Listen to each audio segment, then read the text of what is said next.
Hello and welcome to the Humblebrag podcast. I'm your host, Nate Mandel, and I'm joined today by none other than my beloved again, Sharon. Thank you for joining. Thanks for having me. Today we're going to be getting into the Aliyah series. This is part 3. It's probably going to be a 4-part series. We've already done 2 episodes, and we want to continue where we left off. So if you haven't checked those out, I suggest you do so. If you have any interest in Israel or making Aliyah, there's a lot of good information in those episodes. In episode 1, I think we talked a lot about stigmas and the idea of Israel, the dream of Israel. Having an open mind, where you want to live, all the things that come along with the move. We recorded that during our pilot trip in Dimona. We were weeks into our pilot trip already. In episode 2, we discussed a lot about the struggles because we weren't able to actually complete the Aliyah process due to COVID-19. You were stuck in America. We were stuck there for many, many months. And we kind of ended that episode during that period. So in this episode, we kind of take that further because we actually made it here a couple months ago in December. So now we've actually made it here and we've been here for a couple months. So we have some insights and stuff to share regarding the next part of the journey. Yeah, already living here. First of all, I want to begin by congratulating my mother and her husband, Izzy. They actually made an Aliyah this week. They arrived a few days ago. So mazel tov on that. My mother-in-law and father-in-law are starting the Aliyah process, so it's really exciting, you know. Families all coming. Yeah, one by one. So that's essentially the ingathering of the exiles happening in front of us. And whether you have family or not that plans on coming, that shouldn't take a role in your decision whether you should come or not. Follow your heart. If it says Israel, come. Yeah, it was a pleasant surprise, although we kind of had a feeling that your parents would want to come because most of their family, most of the kids and grandkids are here. Yeah. But not this soon. So hearing that somebody is making that decision or looking into that it's exciting. It's really cool. Making an Aliyah during the pandemic, we kind of went into that on episode 2, so I don't want to dwell on that really whatsoever. It's obviously tough. Everything's complicated. Even once you're here, trying to fly out, come in, go out, everything's just more difficult. If it wasn't already a difficult process, everything just becomes more difficult. So trying to continue the steps of Aliyah once you arrive in Israel, because of the pandemic, a lot of offices are closed, a lot of things are closed.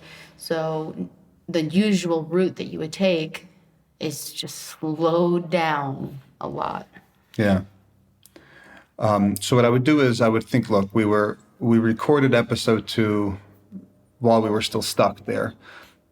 I don't know all the itty bitty details. You probably know better, but essentially we figured it out, pulled through, and got on a flight and got an Aliyah visa and was able to move a few months ago.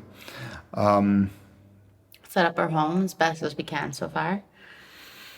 Right, which goes into the furnishing. You know, we discussed in episode 1 and 2 the cost of moving and cost-related stuff. What you should bring in the list. And we discussed that things that mean a lot, like think about their value and if it can be easily replaced here, because how much it costs to bring it with us.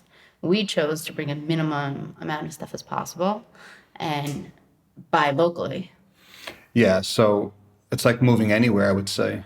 If you're going to move and you have to purchase everything in the new location, it's expensive, and you're going to do it in increments. Unless you have $20,000 to purchase everything, you're going to be doing it in parts. So we have one guest bedroom, for example, that's not furnished yet.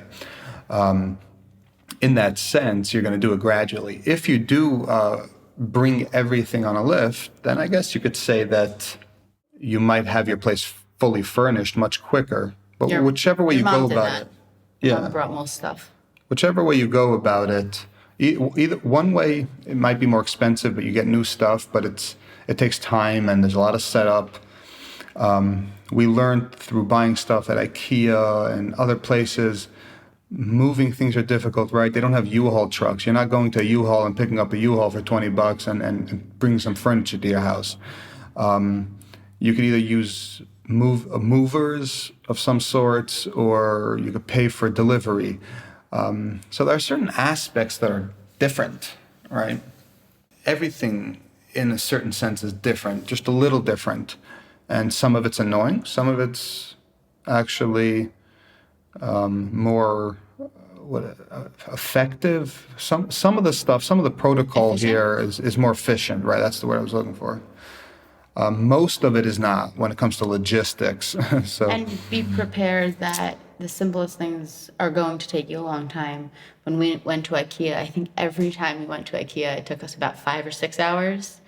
We thought we learned the system, wrote everything down, go to that basement level, and go to the bins and the aisles to get all of our furniture, only to find that we have to go back upstairs and order things upstairs, and then come back downstairs, but this has to be picked up here. The signs were all right there telling us what to do, but they were in Hebrew and we didn't know. yeah, it's retarded. Just when you think you figure it out, you don't have it figured out. So everything takes forever here. Everything's a full day activity. You know, there's that idea that you're going to run out and you're going to run to the store and pick something up. You're going to run to Walmart and pick up a desk. Those ideas don't exist. Don't set expectations. You want to go shopping, it's an entire day activity. That's really funny. We discussed making that decision to check out other places outside of city center, right? So outside of Jerusalem, Modin area, we went down to Beersheba, Dimona. We checked out the Negev. We really liked it. Our intuition said that this is where we belong. Now that we've been here for 3 months, what do you think? How do you feel about that decision now that you've been here for a few months already and it's more practical, the living versus... I should say pleasantly surprised, but I thought that I would like it. You know, we decided to open our minds and go to the Negev, and when we did our pilot trip, we really enjoyed Dimona and the open space. We chose Yerucham. We're here now, and every time we go outside, we feel this feeling of, I feel this feeling, I believe you sharing it with me. Look at the mountains, look at the open space.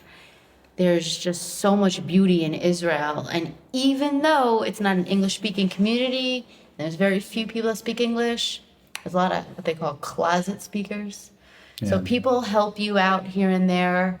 We're forced to use more Hebrew. I'm very happy with our decision to stay away from the cities. We thought moving here, we didn't have children yet. Maybe we should be in a city to meet people. We have a wonderful neighborhood. Yeah. We're actually just signing a lease for the next 3 years for this apartment. We're very happy here. Yeah. I remember going through those thought processes, and I feel the same way. I'm happy we checked it out. I'm happy we broadened our horizons. I'm happy we made this decision. And now that I'm here, it constantly and consistently reminds me that it was a sound decision. There are certain stuff that we look at almost on a daily basis, and it's just like, wow. Will it fade away over the years? Maybe, but certain sunsets, you can see pictures that we take, looking out into the mountains, seeing the mountains just from our porch is just, it's beautiful. So there's absolutely no denying it. Day-to-day life is different also, obviously. Being in a city that has a ton of stuff versus in a small town that doesn't. You're limited here. But we only, I think, feel slightly limited because we don't have a car. Right. The closest city is a 15-minute drive, which is really easy. If you have a car, it's common practice. You get in the car, you drive 15 minutes, you go to the grocery store. Here, you have to go more frequently, and they don't have as big of a variety. So to take a bus to another town. Yes, I would say despite those drawbacks of not having everything at your fingertips, it's still worth it, at least for us, because we're not city people to begin with.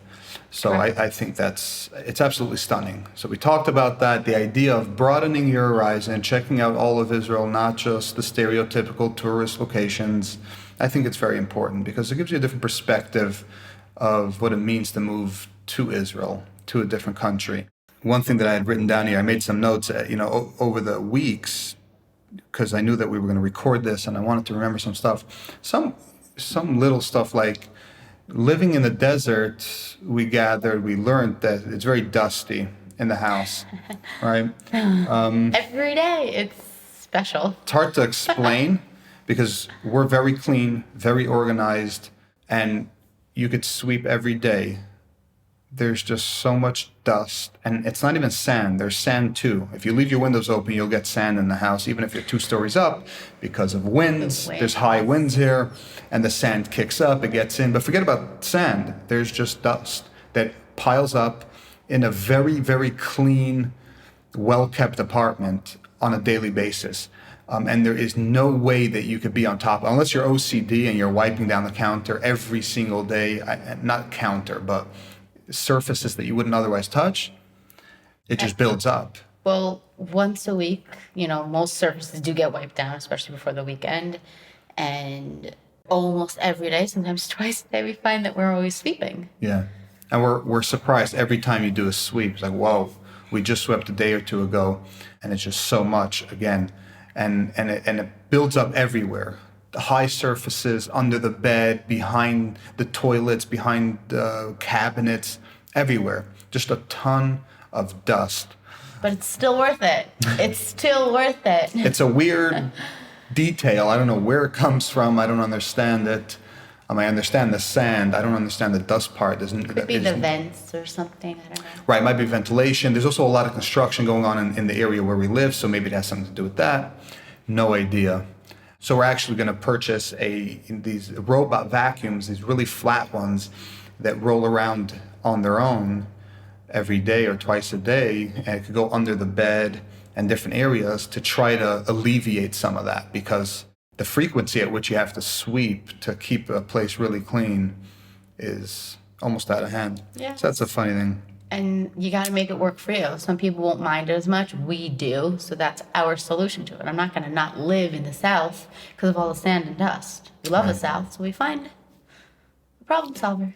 Overall, I would say we're pretty comfortable with our move. So, and you move past things really quickly. So within a matter of months, I won't even have any kesher, no connection or even feeling towards the difficulties we had in the first few weeks. But I will say, speaking to my mom who just moved and reminding me a little bit, there's a lot of difficulties that revolves around paperwork, dealing with companies, right? Wi-Fi, Water, cell phone, gas, electric, everything. Everything is a struggle to a certain extent, unless you're like a superhero assistant as your day job and you're used to calling these companies. Everything is just more difficult than it was in where you come from. Unless you have a proficient Hebrew and you understand Israeli culture inside out, those things... The way in which they do it, they just do stuff differently. Yeah. So those are very annoying. We came up with this joke that we were saying, like, everything has to be done twice, right? Everything has to be done twice. I don't know if there's anything we did that we didn't do over. The internet that we ordered, find out that it's crap, try to work it out with them, you don't get anywhere. They send you huge bills that, for service they never gave you. I had to switch to a different company. Doesn't matter what it is. Cell phone, gas, you're on the phone with them 15 times before you can sort anything out. Everything in that department of paperwork, services, subscriptions, medical. We're here 3 months. We just finally got help to get online on Maccabi online. And even the woman at the place is having an issue with it. The login didn't work. Your Teudat Zahut, your ID number doesn't work. All the apps are in Hebrew, so when you initially log on, you don't know what to do even on it. So everything. There's just so many. Obviously, if you're interested and you go through the Aliyah stuff, you know how many different stuff you have to do. And we didn't even complete everything. We just applied for our passports because we've been here for 3 months. We still have licenses to switch and other things. But in the beginning, that's very heavy. Why? Because you move. You need Wi-Fi. You need cell service. And I work from home. There wasn't any strong service. All of a sudden, you find yourself in a pickle. And that's exactly what my mom has now. She's in the hotel, the quarantine hotel. They throw her in there. Horrible internet. She works behind the computer. She can't do work. So you find yourself in a reality very quickly that... Problem solve. You have to problem solve. You can't ignore it because it's your livelihood or you need those things. Also, be prepared. Nefesh b'nefesh helps you in so many ways, but in so many ways that it's just not their place to. They're not going to help you with all of these bills and setting things up. It's just not their job. So Right. Well, a lot of people complain that post Aliyah, it's hard to get sufficient assistance. Nefesh B'Nefesh does what they can do, but it's minor. There are actually people and programs that are there to try to help, and communities and groups, because of Olim that did move, they knew the struggle and they want to help other people moving. So there are a lot of that stuff. We found somebody in our community out of she's this wonderful. world. She's amazing. So without these, and you'll have that regardless of where you move. You're going to have people who stand up and say, "I'll help you." And those little things, those little gestures, help a ton. And the reason they do is because typically there's a language barrier, which we'll get into. You had mentioned before that everything runs differently here. We also talked about it on other episodes, right? The way that they think of logistics and getting things done or infrastructure is very different.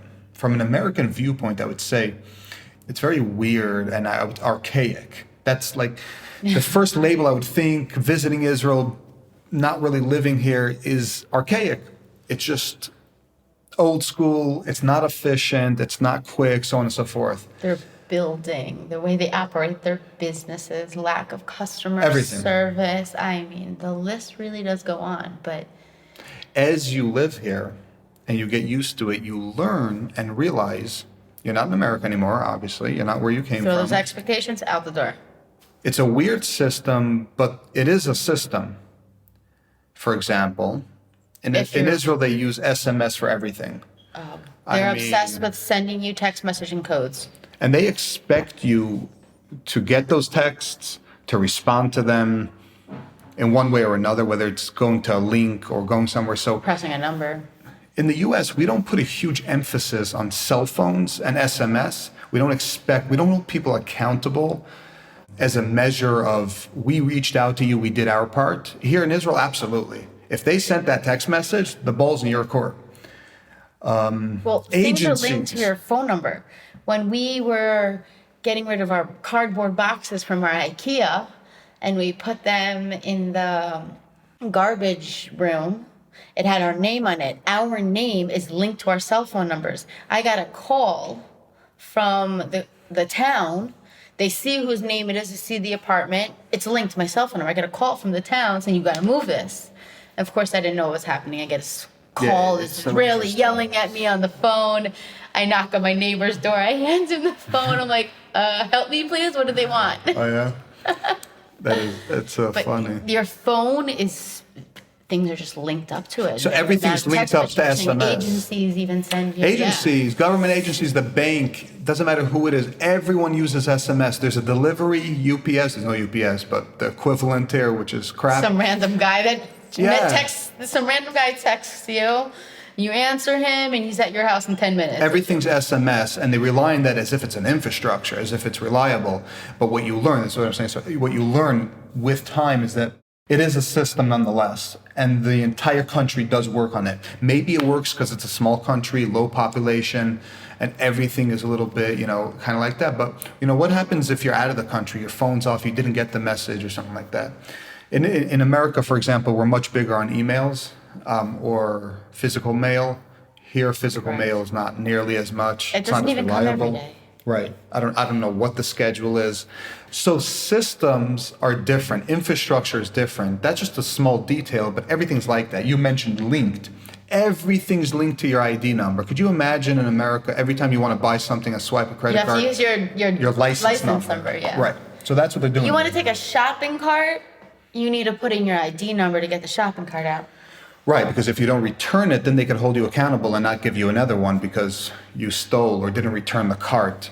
That goes into the personal responsibility aspect. But everything is linked to your Udat Zehut, which is your ID number, which is in a weird way, there's reconciliation on almost every action you do, online, payments, everything. So everything you ever do here, online or otherwise, they want your ID number.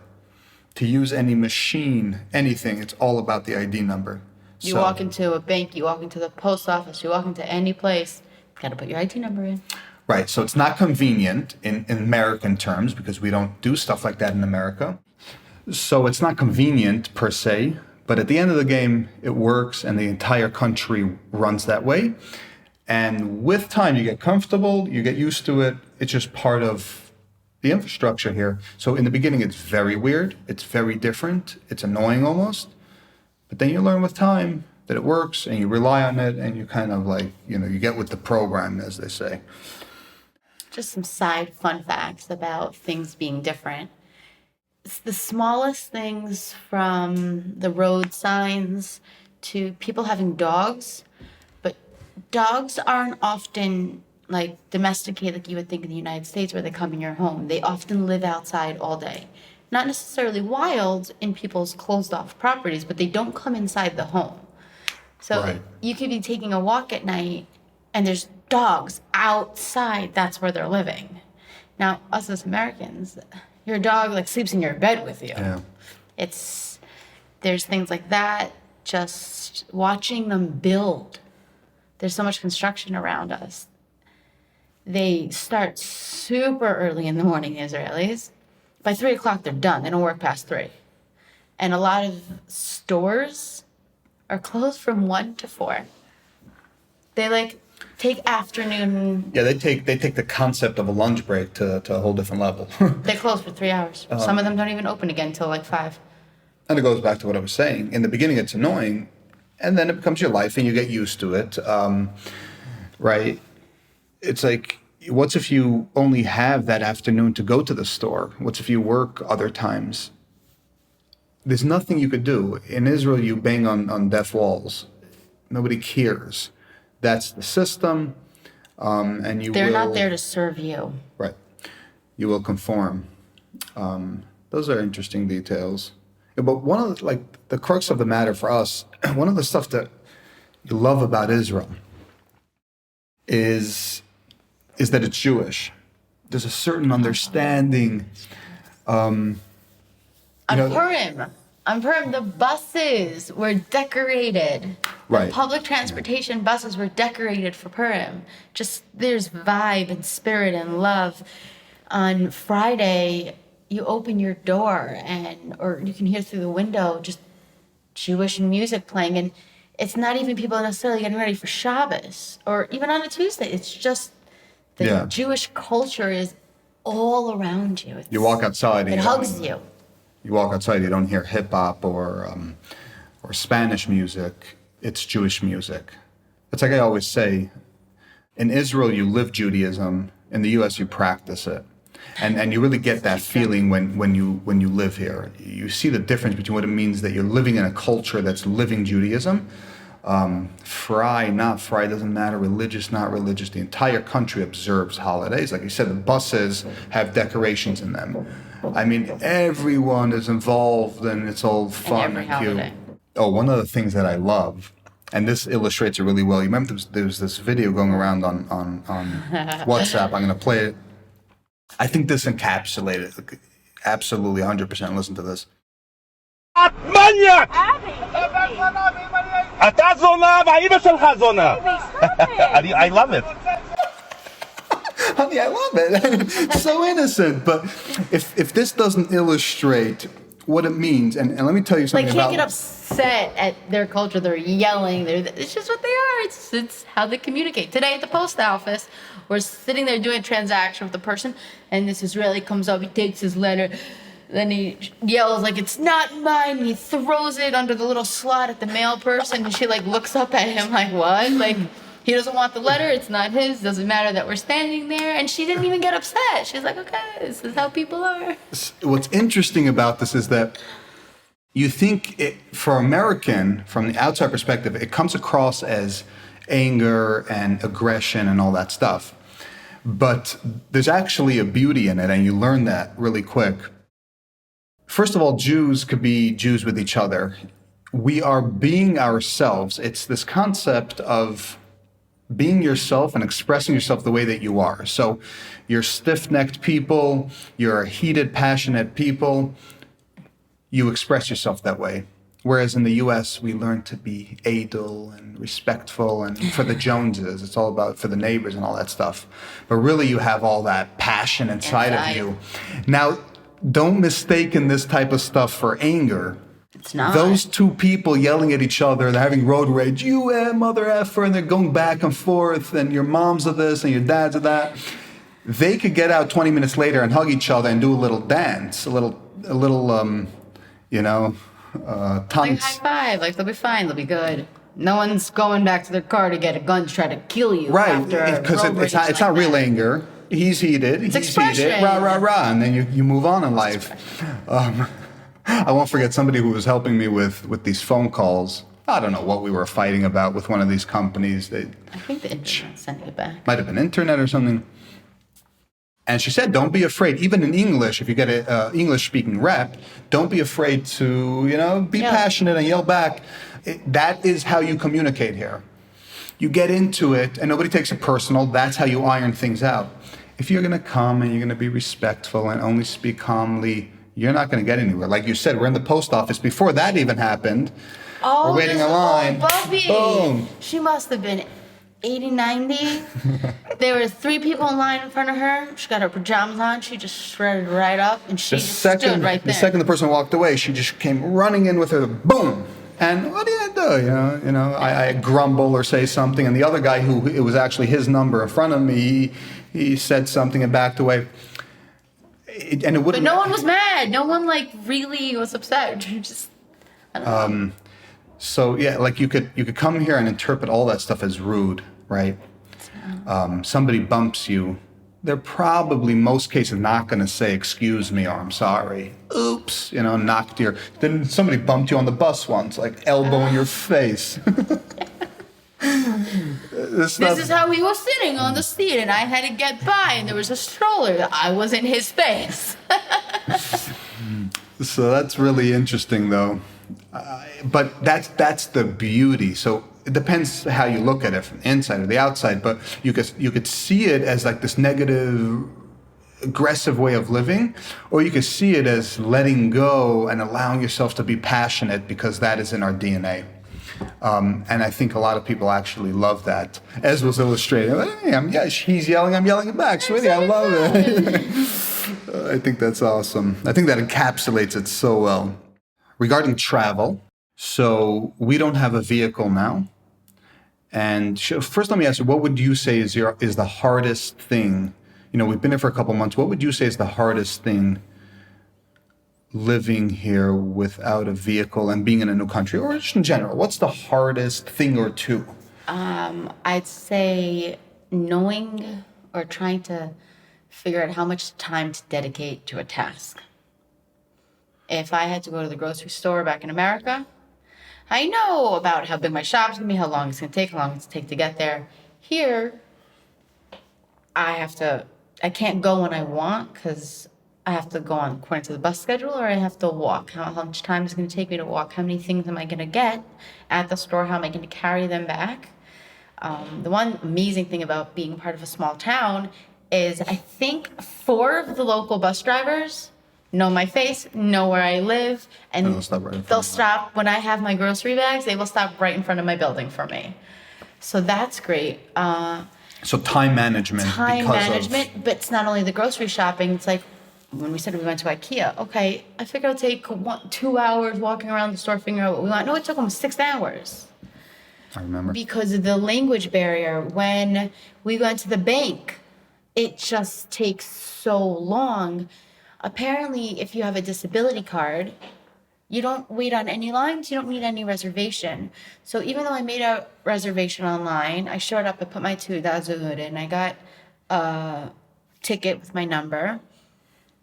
3 people with disability, a group came in, all of them get served before me. So that's not something that I would think. In America, you get there, you're going next. Time management, it's just very different. Sometimes the bus schedules might get you somewhere earlier, and then you're waiting around. So that's the first thing that I think is the most difficult. I thought that setting up all the bills and all that was too much. I kind of handed that over to you. You have to find the partner that could deal with that better. For me, hands down, it's the language. I would say that the hardest part of moving and being in a new country, if you don't speak the language, is the language. So I would put a huge emphasis on anyone considering it to just try to learn as much as you can before you move. We're going to start doing Opan at some point. It's very difficult. COVID, they closed the regular Opan classes. They only have this quasi-online crap. We're going to start soon, but the bottom line is language is absolutely the most difficult because language goes into everything. You're shopping at the store, you don't know what you're buying. I don't know what's the cream cheese, what's the cottage cheese, what's the sour cream, What's margarine, the cream what's cheese, butter. I just don't know what they are. I did have somebody actually took me on a grocery store, the grocery store tour, and I learned what a lot of the products are, how they're separated. That was very, very Yeah, she's helpful. amazing. She took us around. So absolutely language, hands down for me. Travel, not so much, but it is a thing. So what I would say is like this. We talked about this. Busing is very convenient here. It takes you everywhere. However, the practicality of living somewhere in a town like we do, where you don't have a grocery, let's say next door to us, and requires going on a bus, the practicality, the day-to-day practicality of not having a vehicle is obviously difficult. But here in Israel, to buy a little tus-tus, a little lawnmower car, is $50,000, $70,000, $80,000 easily. So unless you're ready to drop serious dollars on getting a vehicle, you're either stuck using the bus or you're walking. One of the stuff we just looked into, which we're probably going to get really soon, are scooters. We're in Beersheba, we're in the mall, and those city scooters. The ones that like the bird and zip, all those. Right. We use them in Tel Aviv. We use them in Baltimore. So those little scooters. Anyway, they sell them.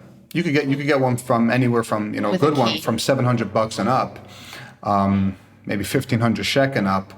If you want a better one, they're a couple thousand shek. But the point is, for $1,000, you get on a scooter. You don't have that waiting period. So here we have to wait every 20 minutes. You say, 20 minutes to get to town. That's not a lot, but when we need to go somewhere, we want to do it right. Like I said, the practicality. You want to go pick up some apples in town. You don't want to necessarily wait 20 minutes, or it doesn't always fit the schedule. The practicality finds itself to be a little bit annoying. So for the meanwhile, before we purchase a car, which may take 6 or 12 months, who knows, we're gonna buy scooters. The ability to just jump on, 5 minutes later you're in town, you're getting what you need, you come back home. And a lot of people here use scooters and bikes, electric ones. We're talking about the battery ones, the ones that you just you zip around. You can put a basket on the front. I can even put a seat on it if I really want. I don't want that. But for me, I will go. They also fold up. So when I want to, I like to cook. Like I like to make fancy things. Our local store, our grocery store, doesn't have all the ingredients. It's a small store. For me to get on a bus and then go to another town and take the local bus around there to get to the stores that I want, it could take a really, really long time. Having a scooter, I can fold it up, put it underneath the bus, just take the city-to-city bus, jump on my scooter, go wherever I want in that town, throw the bags on the handles, and just throw that scooter back on underneath the bus. It'll save so much time, even locally. If I want to go visit a friend, I want to go to the post office, I want to get anything, it won't be an hour trip because 20 minutes waiting for the bus, the time sitting on the bus, maybe my activity took 20 minutes and then waiting for the bus again. I'll just cut it almost less than in half. Longer trips, I think we find it pretty convenient to jump on a bus to go to, let's say, Beersheba. Because when you're taking a longer trip, it's more planned out. You say tomorrow at around 3 p.m., you need to go somewhere. Or today, like we're flying to the U.S., we're going to get on a bus to Beersheba and then on a train towards Tel Aviv. Not so complicated. Would I rather have a car? Absolutely, but you have to be ready to take on the expense of a car. The scooter, I think, will serve good purpose. I'm also going to use it for the tours that I take in these towns. Instead of taking my bicycle, because I did some of the towns near me, I can't ride my bike 100 miles. I'm not that. And you can't put the bike underneath the. If we start putting the bike underneath the bus, it starts getting busted up. The scooter is also very convenient because they fold. So you could take your scooter, put it under the bus, boom, and I'll be able to do my video tours. Between 30 and 50 pounds, depending on what scooter you got.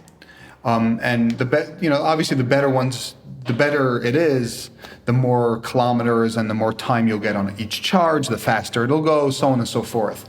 So I think that'll be a good thing, and it's relatively affordable. You say to spend $1,000 for something that's going to get you around for years, even when you have a car, you might find it convenient to jump on the scooter to go down the block to your neighbor. So to spend $1,000 each for something that could really help get around, because we go to town a lot. But we do a lot of walking because it's the winter time in Israel now. It's winter everywhere, but it's not cold. You just put a sweatshirt on and you can go. In the summer, it's going to get, over 100 degrees. It'll get really hot. So you get on a scooter, you get that breeze. You're not sweating when you arrive at your point. That's one of the things that works really well for us. The reason we could do this, and the reason why a scooter is going to be so handy, we're in the desert. It hardly ever rains. It's almost always beautiful weather. Yeah, it's gorgeous. It's phenomenal. The 3 months we've been here, I think it rained one day and there was like a drizzle-ish for 20 minutes on another day. So that's one of the beautiful things, absolutely, being down here in the desert. Absolutely. One of the big stuff is this nice weather in, I guess you could say, the winter. In the summer, we'll get really hot. So when we do our last episode or our later episode in 6 or 12 months from now, we could talk about that because we will have lived through a hot summer. Yeah. Right. But now, absolutely, hands down, I can't stand the snow. It's frigid out there. We hear from our friends and family. It's 10 degrees, 20 degrees. Everything's icy. There's 3 feet of snow.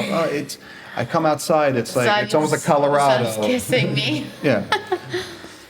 Here during the winter is like Colorado weather. It's just beautiful. So you could jump on a bicycle, a scooter, anytime, any of this stuff. And that's why so many people do. So there's the travel aspect to it. Oh, one thing I'm remembering now. The beginning is very exciting, very different, and very, maybe some people would interpret it as stressful, or there's just a lot going on because there's a lot to wrap your head around.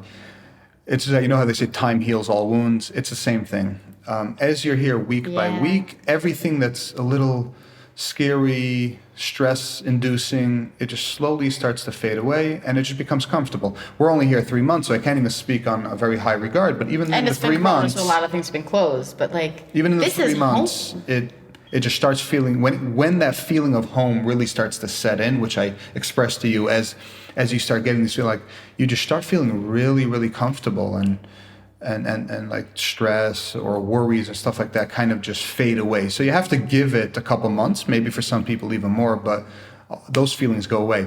There's an interesting story. We talked about a lot of, the struggles in the previous episodes. Especially when we were in Dimona, everything breaking and the lights not working. We went through that. We had similar, right when we moved, we had similar stuff here. We were gone for a while. Our fridge was packed of stuff.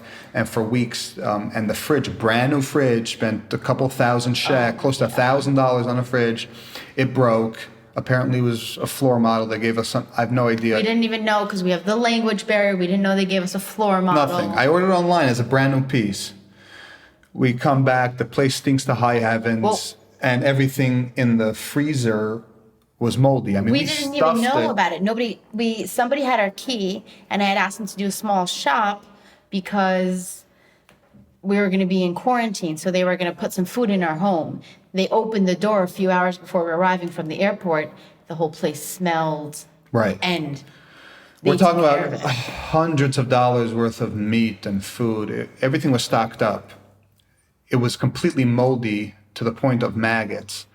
So they come to our place to make sure it's ready for us when we show up. The place is a disaster. It stinks, just moldy, top to bottom. They hired a cleaning crew, cleaned the entire refrigerator out, threw everything away, cleaned the kitchen. They literally paid for it, didn't tell us a word.